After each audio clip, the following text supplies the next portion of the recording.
నెల్లూరు జిల్లా ఆత్మకూరులో ఐన్యూస్ 2025 నూతన సంవత్సర క్యాలెండర్ను ఆవిష్కరించారు వెంకటగిరి ఎమ్మెల్యే కురుగొండ్ల రామకృష్ణ. ఈ సందర్భంగా ఐన్యూస్ యాజమాన్యానికి, వెంకటగిరి ప్రజలకు సంక్రాంతి శుభాకాంక్షలు తెలిపారు.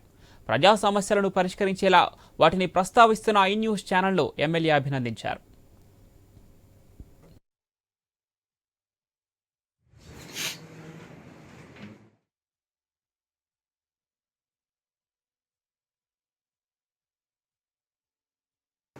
ఐన్యూస్ యజమానికి, సిబ్బందికి అందరూ కూడా సంక్రాంతి శుభాకాంక్షలు తెలియజేస్తూ రోజు ఐన్యూస్ క్యాలెండర్ రిలీజ్ చేస్తూ ఐన్యూస్ టీవీ రోజు దినదిన అభివృద్ధి చెందుతూ స్వచ్ఛందంగా ఏమైతే జరుగుతాయో అవే కూడా ఇవ్వాలని చెప్పడం కోరుకుంటాము. ప్రజలకి, నియోజకవర్గ ప్రజలు కూడా సంక్రాంతి శుభాకాంక్షలు తెలియజేస్తూ రాష్ట్రం అంతా కూడా బాగుండాలి, రాష్ట్ర ప్రజలు బాగుండాలి, పాడి పంటలు కానీ అదేవిధంగా వ్యాపారాలు ఇవన్నీ కూడా మన రాష్ట్రంలో అన్ని రకాలుగా అభివృద్ధి చెందాలని చెప్పి మరి